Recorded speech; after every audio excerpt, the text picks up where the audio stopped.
Hello everyone, welcome to LearnMate Academy. I am Manaka Sundosh, your online teacher.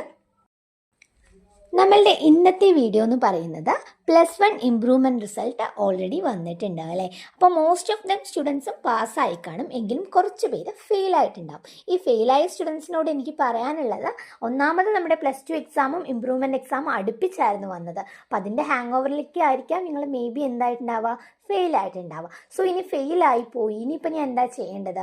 വീണ്ടും exam എഴുതണോ? ഇനി +2 result വന്നിട്ടും ഇത് ഫെയിലായതുകൊണ്ട് ഞാൻ +2ൽ ഫെയിലായി എന്നാണോ കാണിക്കുക? അപ്പോൾ ഇങ്ങനെ ഒരുപാട് ഡൗട്ട്സ് ഉണ്ടാവില്ലേ. അപ്പോൾ നിങ്ങൾക്ക് വേണ്ടിയുള്ളൊരു സൊല്യൂഷനാണ് നമ്മുടെ ഇന്നത്തെ വീഡിയോ എന്ന് പറയുന്നത്.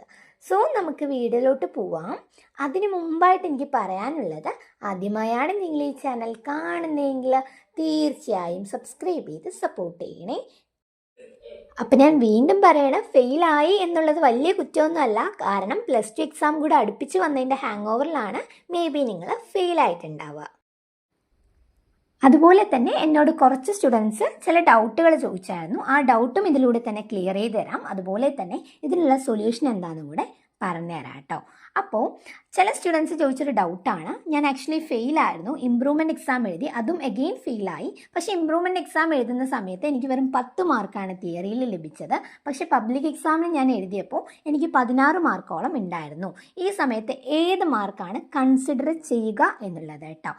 ഇങ്ങനെ വരുന്ന സിറ്റുവേഷനിൽ നമുക്ക് ഏതിലാണോ ഹയസ്റ്റ് മാർക്കുള്ളത്, പബ്ലിക് എക്സാമിനാണെങ്കിൽ അതായിരിക്കും കൺസിഡർ ചെയ്യുന്നുണ്ടാവുക, അല്ല ഇംപ്രൂവ്മെൻ്റ് ആണെങ്കിൽ അതായിരിക്കും കൺസിഡർ ചെയ്യുന്നുണ്ടാവുക. സോ നിങ്ങൾ ഇതാലോചിച്ച് വെറീഡ് ആവണ്ട, നിങ്ങളുടെ ഉള്ള മാർക്ക് എന്തായാലും ലെസ് ആവാൻ പോകുന്നില്ല. നിങ്ങൾക്ക് ഏതാണോ കുറച്ചുകൂടെ നല്ല മാർക്കുള്ളത് അതായിരിക്കും മെയിൻലി എടുക്കുന്നുണ്ടാവുക.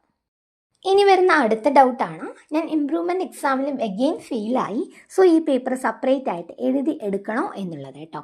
അങ്ങനെ യാതൊരു ആവശ്യമില്ല. നിങ്ങൾക്ക് +2ൽ മാർക്ക് കറക്റ്റായിട്ട് പാച്ചപ്പ് ചെയ്യാൻ പറ്റുന്നു എന്നുണ്ടെങ്കിൽ +1 ഈ പോയ പേപ്പർ സെപ്പറേറ്റ്ലി എഴുതിയെടുക്കേണ്ട ആവശ്യമില്ല കേട്ടോ. ഇനി വേറെ കുറച്ച് സ്റ്റുഡൻസ് എന്നോട് ചോദിച്ചൊരു ഡൗട്ടാണ്, നമ്മൾ 80 മാർക്കിൻ്റെ പേപ്പറാണ് എഴുതുന്നത് എന്നുണ്ടെങ്കിൽ 24 മാർക്ക് തിയറിയിൽ മേടിച്ചാലേ നിങ്ങൾ പാസ്സാവുള്ളൂ. സി മാർക്ക് ഉണ്ടെന്ന് പറഞ്ഞിട്ട് കാര്യമില്ല, കൃത്യമായിട്ട് 24 മാർക്ക് മേടിച്ചാൽ മാത്രമേ പാസ്സാവുള്ളൂ. അതേ സ്ഥാനത്ത് നിങ്ങൾ 60 മാർക്കിൻ്റെ പേപ്പറാണ് എഴുതുന്നത് എന്നുണ്ടെങ്കിൽ അതിൽ 18 മാർക്ക് തിയറിയിൽ മേടിക്കണം. 18 മാർക്ക് മേടിച്ചാൽ മാത്രമേ പാസ്സാവത്തുള്ളൂ കേട്ടോ. സി മാർക്ക് ഇതിനെ എഫക്റ്റ് ചെയ്യില്ല, പക്ഷെ നിങ്ങൾ എഴുതി തന്നെ 24 അതുപോലെ തന്നെ 18 മാർക്കും മേടിച്ചിരിക്കണം, എങ്കിൽ മാത്രമേ നിങ്ങൾ പാസ്സാവുള്ളൂ.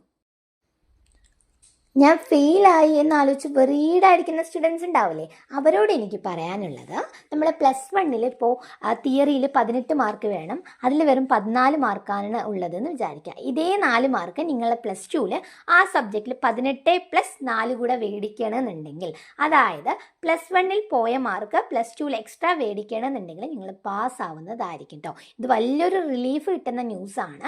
കാരണം എന്താണെന്ന് വെച്ചാൽ +1ൽ ഫെയിലായി എന്ന് പറഞ്ഞിട്ട് ഡെസ്പായിരിക്കേണ്ട.